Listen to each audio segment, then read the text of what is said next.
What's up guys, Matt Day here, and today we're going to be taking a look at the Contax 645. Now this is a legendary camera, and I rented this entire setup from the fine folks over at Midwest Photo Exchange, and I've had it for 2 whole weeks now, and I have to take it back tomorrow morning, and I'm really not looking forward to it. This entire kit has been a lot of fun to shoot with. For the last 2 weeks I've had the Contax 645 itself, but I've also had the 35mm f3.5, I've had the f2.8 140mm, and then I've also had the legendary 80mm f2 lens. And having all 3 lenses has been great, and I've shot all of them. The 35mm, it's a crazy wide lens on 645 format, and that was a lot of fun to shoot just because it really changes up the perspective from what I would normally be shooting with an SLR like this. And it's a really extremely sharp lens, as you would expect from any kind of Zeiss lens. Same goes for the 140mm, super sharp, really good for portraits, that kind of stuff. I didn't shoot too much with these 2 lenses because the entire time I was really wanting to shoot the 80mm f2 just because, well, I shouldn't even have to explain it. It's an f2 80mm lens for medium format. So f2, you're going to get insanely shallow depth of field. But not only that, it has a really nice, interesting kind of quality to it. Really fun to shoot portraits with it, and that's what I was mostly trying to do with this lens because, you know, I've wanted to shoot this setup for a long time. So while I actually had it for a couple of weeks, I tried to get in as much shooting as I possibly could. And having said that, I have shot a lot over the last couple of weeks with this camera. Some stuff we went out and did a shoot, other stuff I was just kind of shooting around the house, my normal style of documentary type stuff. And this thing is extremely easy to burn through film. I think I've shot about 8 rolls of film so far that I've actually developed, and I have about 4 more that need to be processed and scanned. So yeah, really addictive shutter on this camera, and it's really easy to chew through film on this thing. I think one of the big reasons why the camera is so easy to shoot with and addictive is because it's a really quick camera to shoot with. It does have autofocus, and it seems to be reliable, although I didn't really use it myself in an actual setting. I did some tests with it, and it seemed really accurate, but I kind of like, you know, manually focusing. So that's kind of what I stuck with, but it does have autofocus. The camera, it automatically winds the film whenever you load it and in between frames, so you don't have to advance the film with like a thumb lever. It does it really quickly, and I think that's why this is such a good system for anybody who's shooting professionally. So if you're shooting portraits or weddings, I know that a lot of people who are shooting medium format film in a professional setting, they're, you know, this camera is really popular in that field just because it's a really quick kind of system, and you have incredible lenses to work with. Everyone knows Zeiss lenses are amazing, and especially when you have this 80mm f2, it's, you know, it's legendary for a reason. So it's a really quick and easy camera to use. It feels really comfortable and familiar. So I think that's a big reason as to why it's so popular for the professional setting, and the fact that you have a 645 format, so you're going to get 16 shots. Whereas if you were shooting 6x7, you're only going to get 10. So you get a little bit more bang for your buck there. And yeah, it's a great system. But what we're going to do is take a closer look at the camera itself, and then we're going to go out and shoot, and then we'll wrap things up here. Alright, so there's a lot to talk about with the Contax 645, but I'm going to try to walk you guys around the camera as quickly and simply as possible. Right off the bat, you have your shutter speed dial up here, and you have a range from 1/4000th of a second all the way down to 8 seconds, and that's a huge range for a film camera. But one thing that I found kind of odd about this camera is the fact that you can go from 8 seconds to 1/4000th of a second back and forth. Normally, whenever you would go from your fastest speed, in order to go to your slowest speed, you couldn't really bump it past the fastest, and you'd have to basically backtrack your shutter speed dial all the way down to the slowest setting. Whereas with this camera, you could easily switch back and forth between the two. So say I'm out shooting in a bright sunny condition, and I'm shooting at 1/4000th of a second, I can accidentally bump this into the 8-second exposure, and I'm definitely going to be way off of my exposure, way beyond salvageable. So I found that kind of odd that there wasn't a lock there, but you know, it is what it is. I just figured I'd bring it up because I could see that becoming an issue if you're on a really kind of fast-paced shoot. It's really run and gun, and you're not exactly constantly looking at your settings through the viewfinder as you're shooting. Right here you have your exposure compensation, and you have your on and off switch up here. Whenever the red light is lit up and it's lined up to on, that's how you know you're on, obviously, and you turn it to the right, and then after that your camera's off. On the back here you have your AF selector, so you have it set to M for medium, and then you can turn this to S for single or C for continuous. So this camera does have autofocus, and it's actually pretty usable. I found myself usually sticking with manual focus, but that's just sort of a preference thing. But just to test it out, I did test out the autofocus, and it is really usable there. So if you want to do continuous, like if you're tracking any kind of movement, or if you just want to do single, which is what I would recommend if you're doing like portrait work, that's what you would stick it on. But I've left it on manual for the most part, or most of the time, just because, like I said, that's sort of a preference thing, and that's what I like to shoot with. Up here on top of your viewfinder, you have your metering method. So you can have the big rectangle, meaning you're basically metering the entire scene, and it's going to kind of average things out. Or you can flip it over to the spot, and that's going to be a much more center-weighted spot meter through the viewfinder. Over here on this side, you have a few different things that you can adjust.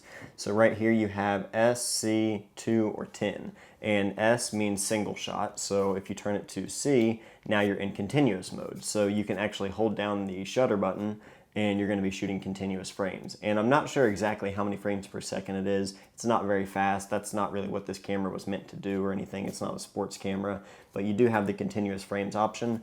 And then the 2 and the 10, you can see there's a little clock above it, and that's for the self-timer. So you can have it be a 2-second delay or a 10-second delay. So I would imagine the 2-second delay would be handy for long exposures, things where you don't want to actually touch the camera whenever you're starting your exposure.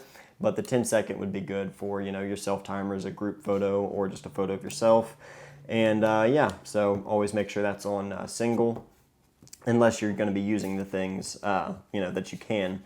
Over here, you've got your strap lugs, which I didn't mention. There's one right here. It uses the kind of the old school strap lugs. Not many cameras use it. A Hasselblad does, a Mamiya, but most modern cameras, they don't really use this mount anymore, but that's what it has. Down here you have different things for your flash synchronization, so your PC sync ports and stuff like that. Plug those in right here. Right here on the front of the camera, you also have a little button that it wouldn't accidentally get pushed, but if you take a pin, you can access it. And what that's going to do is wind up your film, even if you're not on the last frame or if you haven't shot the last frame. So say you're in a hurry and you just need to go ahead and load a different kind of film, or maybe get that film out of the camera, you can just push that button right there with a pin or something, and it'll wind up your film.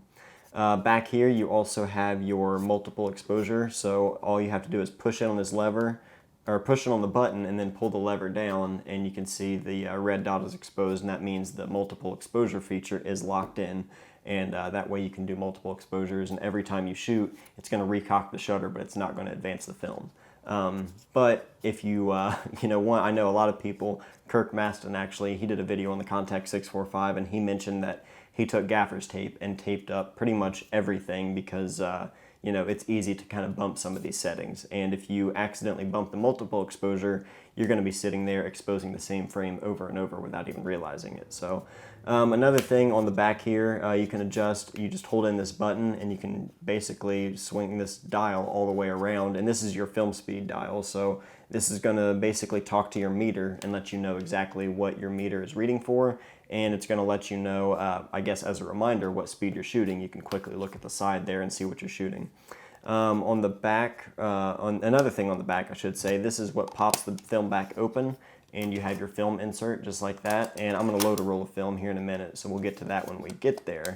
But that's how you open up the back, and then you can actually remove the back just by turning that lever and then pushing the button in. So one thing that's really nice about a camera like this is you can have color film or black and white film. You can have all kinds of different film stocks loaded in different backs, and you can swap them out without actually having to finish the roll, which is really convenient, especially if you're on the job.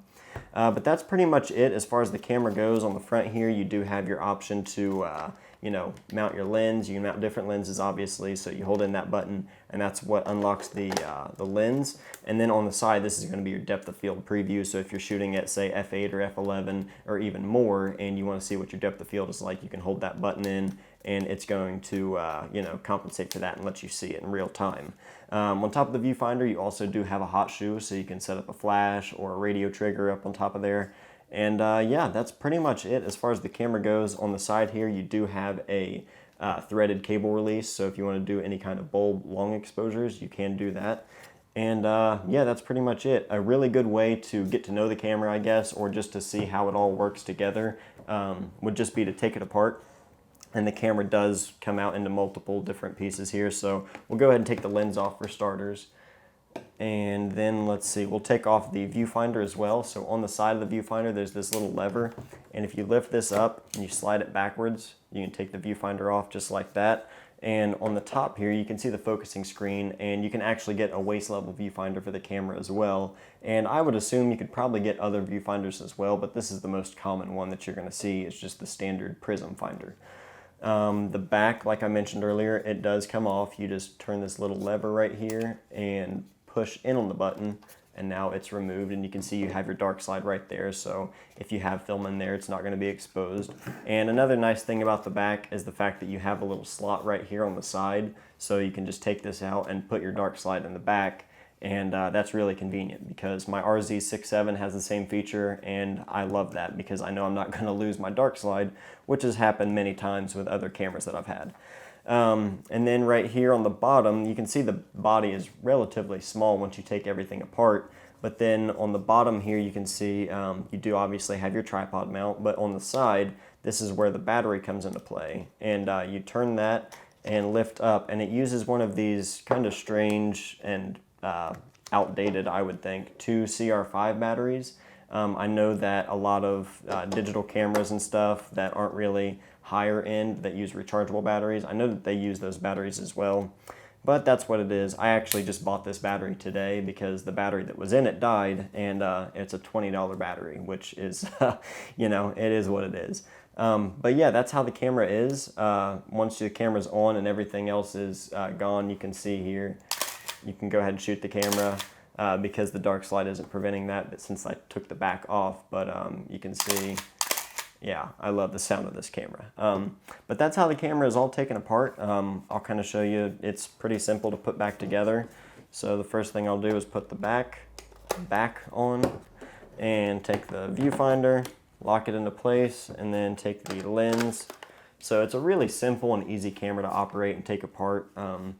This camera is kind of known for having just some issues because it's a really electronic camera, and it is sort of an outdated electronic build, I guess.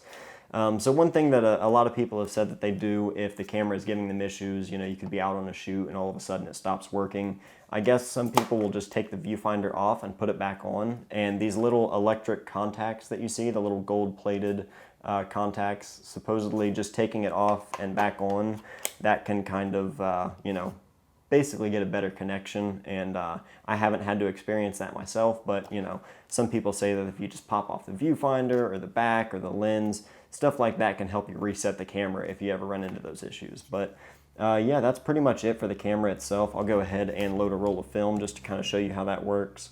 Set it right here. And the film back here, you can see this insert pops out of the film back, so that way you can have multiple of these loaded up and just swapping them back and forth. Say you have an assistant on your shoot, they can be messing with this while you just grab a new one, load it up, and start shooting. And we're going to be loading up some Ilford HP5, my current film of choice, and has been ever since I switched from Tri-X.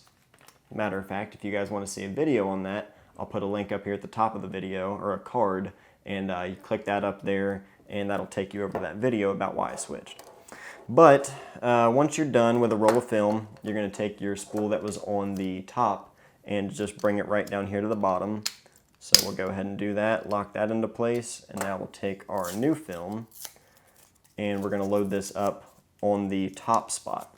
Now you want to make sure that the black of the film, the black side like this, not the white, but the black side, you want to make sure that that's facing out as you go around and wrap it around the insert.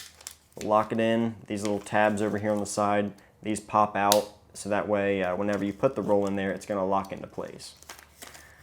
Bring this all the way around, and we're going to feed it into the other spool right here, just like any other medium format camera, just going reel to reel like this. And you take this little, basically it's like a little gear right here. It's got these little teeth, and you can just kind of roll it with your thumb and just roll it down until you see the start arrow like this match up with this little white notch right there on the side. And yeah, now you're ready to go. All you have to do is drop it into the camera right here and just push in on the center and make sure it clicks into place. You'll see these two little tabs on the sides. It'll kind of pop out a little bit, and that's how you know it's locked in. Close your back, and then when you turn the camera on, it will start to wind the film once I put any kind of pressure on the shutter. And now my frame counter, which is right here on the film back itself, now it's reading 1 and I'm ready to shoot. So that's pretty much it for the camera. Like I said, there's all kinds of stuff here, but I wanted to give you guys just a quick overlook and let you see how everything works and where everything is. But now that we've got that taken care of, we can actually go ahead and start shooting.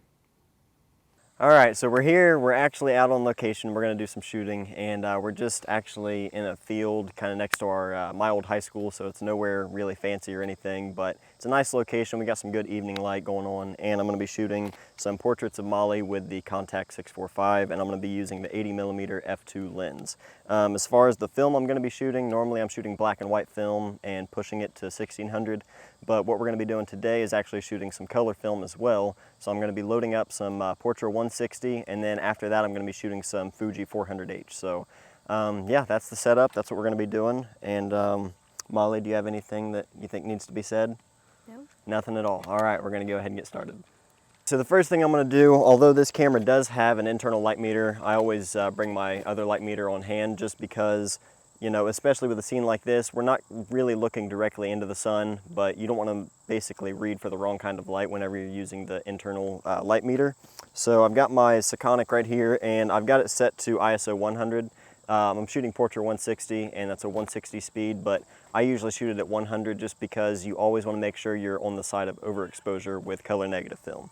So I'm going to set this right here, and we're getting a meter reading of f2 at 1/250th of a second. So I'm going to go ahead and set that to the camera, and I'm not going to adjust it after that. I'm just going to keep shooting. All right, so just like that, thumb right there, that's good. Let me see your right elbow, kind of bring it out just a little bit. There you go, that way I can see your hand. And right there, perfect, 1, 2, 3. Awesome. Get in a little bit closer as well. Right there, 1, 2, 3. Okay, turn a little bit more that direction, yeah. And just keep your face straight here. Right there, okay, 1, 2, 3. Awesome. All right, so keep your posture just like that, but turn your head over this way. There we go. Right. Right there. Perfect, all right, 1, 2, 3. Stay right there, I'm gonna get in a little bit closer. Right there, 1, 2, 3. Awesome. Is that lipstick on your feet? Nora's our assistant today on this shoot. Yeah. Better? Thank you, Nora.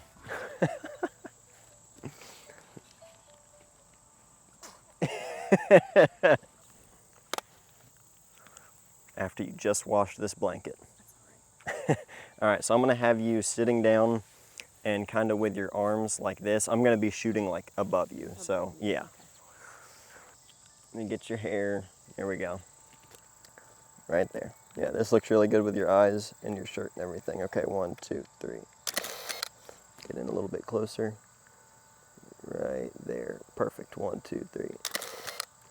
All right, and now go ahead and kind of scoot back this way a little bit, and I'll have you kind of like kick your legs off to the side this way. Yeah. Yeah, there you go, just like that. Let's see. Kind of bring your right hand behind you a little bit more. There you go. And bring your left shoulder forward just a little bit. There you go. That way, you don't want to have that shoulder leaning too far forward just because that often makes that shoulder look really big. So if you kind of bring it behind your subject, it kind of helps. All right. Right there, 1, 2, 3. Right there. Actually, wait. Shoot just like that.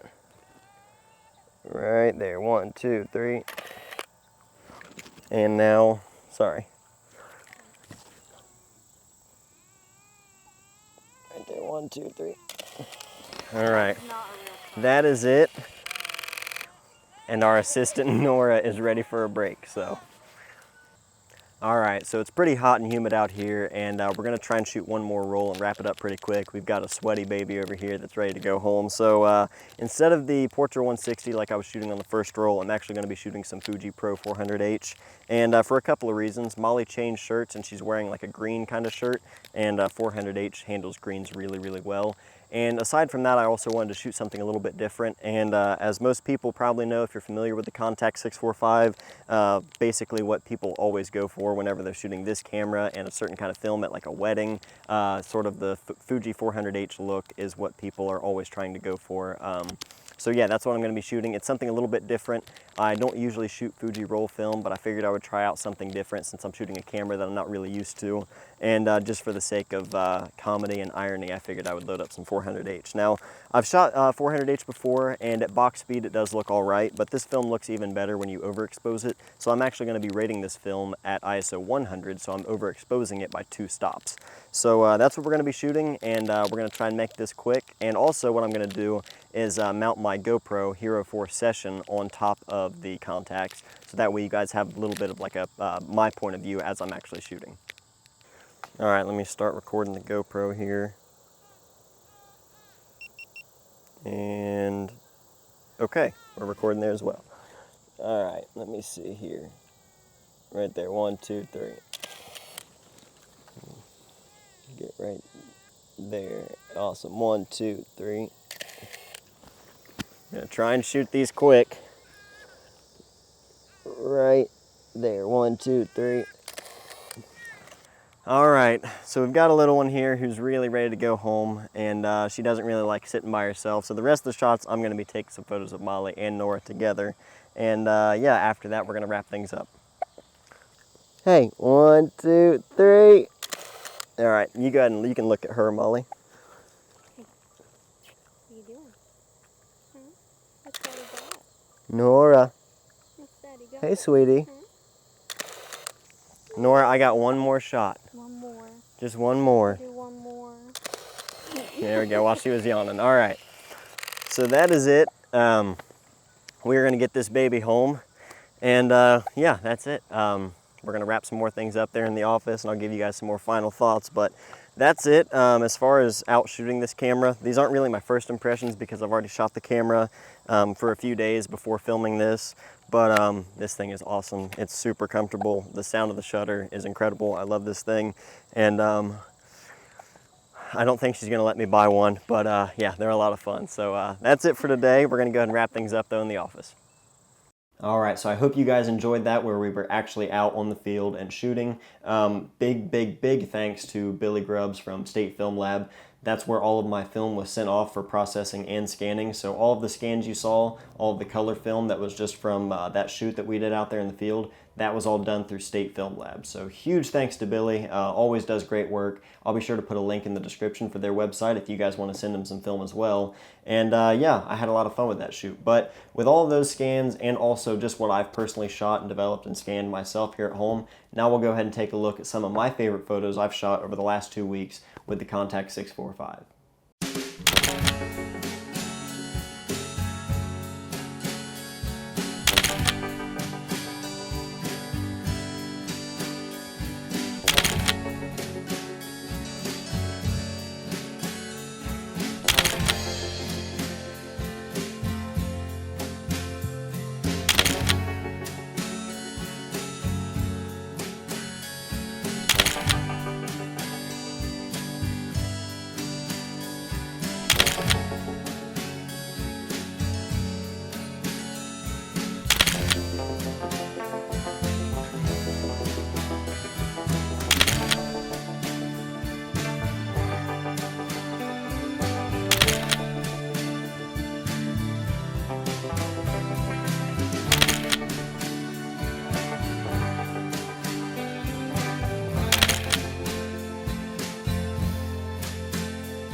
Alright, so that pretty much wraps up everything with the Contax 645. Huge thanks to Midwest Photo Exchange for allowing me to rent this for not only 1 week but 2. I had an absolute blast shooting this setup, so I would definitely recommend it. If you guys are interested in picking up a Contax 645, you can do so by calling Midwest Photo Exchange, and I'll put a link for their website down below. And this will be going back tomorrow, so by the time this goes up, it'll be back in stock unless someone picks it up before then. So if you guys have any questions at all though about the Contax, please leave those below in the comments and I'll try to answer anything that I can. Let me know what you thought about the video. If you liked the way that I kind of took it out in the field and did some shooting, I'm hoping you guys really enjoyed that and I hope I didn't bore you too much. So if you guys have any questions or comments, please leave those below. And if you like the video, make sure you like it and share it with your friends. And if you're not subscribed, make sure you're subscribed to the channel. We got a lot of stuff coming up as always, and I'm always trying to take in your feedback to make it even better. So thanks again to Midwest Photo Exchange, and thank you to Billy from State Film Lab for handling all the color film that I shot with this camera. And yeah, that's it for today. So I want to thank you guys for watching, and I'll see you next time.